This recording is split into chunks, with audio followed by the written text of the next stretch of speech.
Pemirsa seputar Purworejo dimanapun Anda berada, saya Alvan Alfian kali ini sedang berkunjung ke kediaman pimpinan terpilih Polosoro Kabupaten Purworejo. Saya ingin cari tahu bagaimana dan seperti apa sosok profil beliau, dan ada beberapa yang ingin saya cari tahu juga sebenarnya visi misi apa sih untuk Polosoro ke depan. Ada Bapak Suwarto di sini. Apa kabar Bapak? Kabar baik. Terkait dengan pemilihan Polosoro kemarin, karena Polosoro kan merupakan wadah kepala desa se-Kabupaten Purworejo, Ya, dan perangkat desa. Dan kabar yang saya dapatkan, Bapak terpilih secara aklamasi. Ya. Ada 14 kecamatan memilih Bapak tanpa voting, Pak. Ya. Perasaannya bagaimana? Ya, perasaan saya sangat senang sekali karena dengan adanya voting, tanpa voting itu dengan secara aklamasi itu otomatis kita bisa menjaga suatu kerukunan, suatu keguyuban, dikarenakan bila mana terjadi salah pilihan itu kan pasti akan ada yang terluka. Nah, dengan aklamasi seperti itu harapan saya ke depan ya memang semakin kompak, semakin solid untuk Polosoro. Terkait dengan dukungan Bapak kan sangat cukup banyak, berarti kan paling tidak mereka tahu sebenarnya visi misi dari Bapak itu sendiri untuk membawa Polosoro ke depan itu sebenarnya seperti apa sih Pak? Kalau visi misi saya untuk Polosoro ke depan itu adalah satu, kita menjaga suatu kekompakan. Jangan sampai dengan banyaknya desa di Kabupaten Purworejo itu menjadi tidak akur dan tidak saling kenal. Harapan saya cuma dalam wadah Polosoro itu semua bisa akur, bahu-membahu, kita satu keluarga, nama kepala desa dan perangkat desa seperti itu.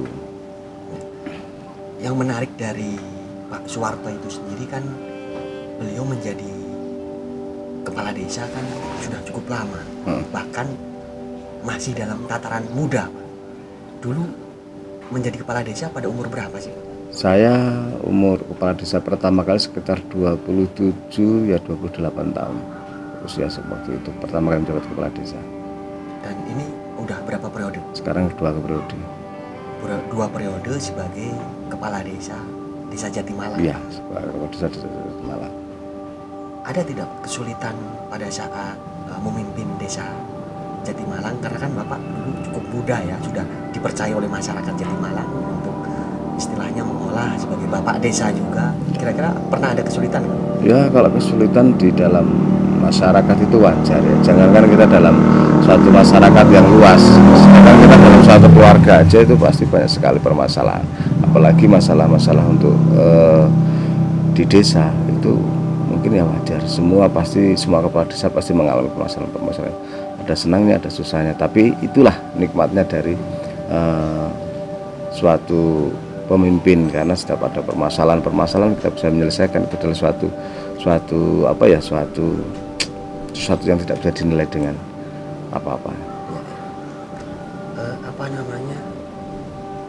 Sebuah kesuksesan seorang laki-laki biasanya ada wanita tangguh hebat di belakangnya. Dukungan dari keluarga itu menurut Bapak sepengaruh apa menurut Bapak?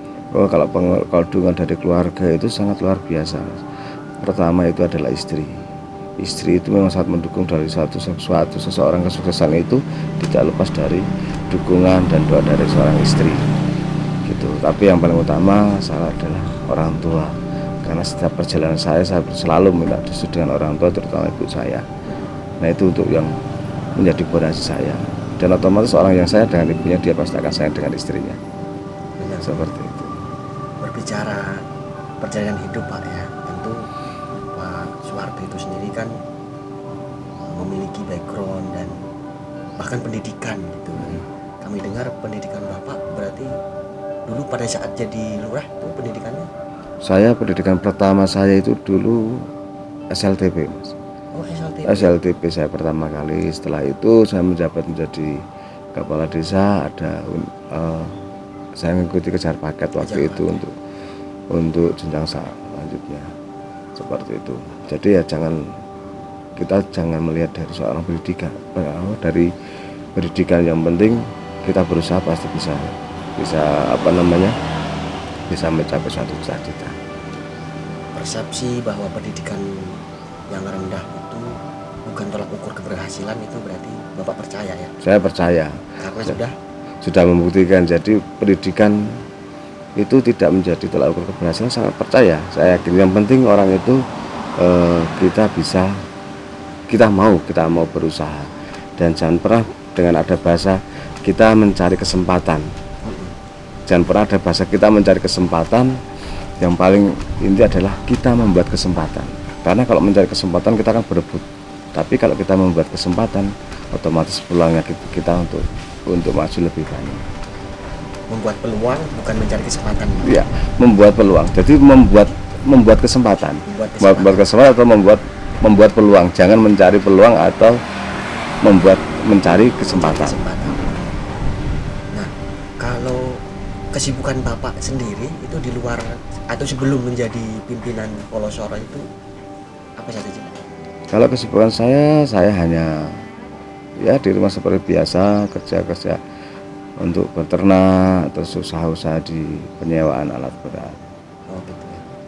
Nah, mungkin pemirsa Purworejo ingin tahu sebenarnya harapan Bapak ke depan Polosoro ini mau dibawa kemana dan mau seperti apa menurut Bapak? Ya, harapan saya ke depan untuk dari Polosoro itu bisa menjadi solid dan menjadi suatu tolak ukur dalam suatu perjalanan. Itu karena di Polosoro itu semua isinya adalah seorang pemimpin. Kalau pemimpin di semua kepala desa, itu menjadi tauladan untuk masyarakat. Yang keduanya kita bersinergi dengan pemerintahan kabupaten untuk memajukan Purworejo menjadi lebih baik. Walaupun sekarang sudah sangat baik, tapi kita berharap dengan ke depan dari Polosoro itu kita bisa bergandengan tangan, merapatkan barisan, kita mendukung semua program-program yang ada di Kabupaten Purworejo. Itu saja. Terkait dengan desa kan banyak sekali. Kalau tidak salah ada 469 desa, benar Pak ya? Kira-kira ada tidak program yang kemudian ingin dicapai atau program kerja ke depan, karena kan bentar lagi juga akan pelantikan dan merancang program kerja, program unggulan mungkin yang ingin Bapak, atau baru akan merancang itu? Ya, kita baru akan merancang itu, tapi yang jelas inti dari Polosoro itu adalah suatu kekompakan, suatu wadah kekeluargaan untuk semua. Dari perangkat dan kepala desa itu bisa bersatu, guyub rukun seperti itu yang paling inti adalah di situ, bukan dari program kerja. Kalau program kerja ya memang semua kerjaan sudahlah, kita sudah ada pekerjaan dari masing, tapi inti dari Polosoro itu adalah menjaga suatu kekompakan, keakraban, kekeluargaan, seperti itu. Sangat luar biasa Pak. Terima kasih. Itu mungkin harapan dari seorang pimpinan Polosoro yang terpilih secara aklamasi, sangat aspiratif, akomodatif dan representatif dari 469 desa untuk memilih tanpa voting. Mungkin ini menjadi tanda bahwa mudah-mudahan awal titik keberhasilan dan majunya Kabupaten Purworejo melalui desa-desa. Terima kasih Pak Soeharto atas penyampaian dan harapan dan pesan untuk kita semuanya. Mudah-mudahan bisa menginspirasi baik anak muda, orang tua dan semua kalangan. Itu saja mungkin yang saya dapat sampaikan dengan Pak Soeharto. Saya Alvan Alfian, seputar Purworejo melaporkan. Assalamualaikum warahmatullahi wabarakatuh.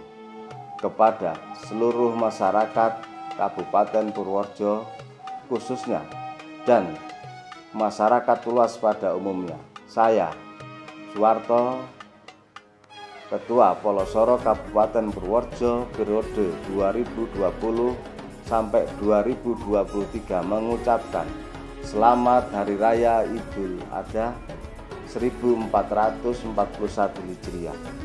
Semoga kita bisa mengambil hikmah dari Hari Raya Kurban ini untuk selalu bersyukur dan bertakwa kepada Allah Subhanahu wa Ta'ala. Situasi dan kondisi hari ini, pandemi COVID-19 masih menghantui kita semua. Mari kita bersama-sama senantiasa bersikap tenang dan tentunya mematuhi protokol kesehatan. Mudah-mudahan COVID-19 bisa kita atasi bersama-sama. Wassalamualaikum warahmatullahi wabarakatuh.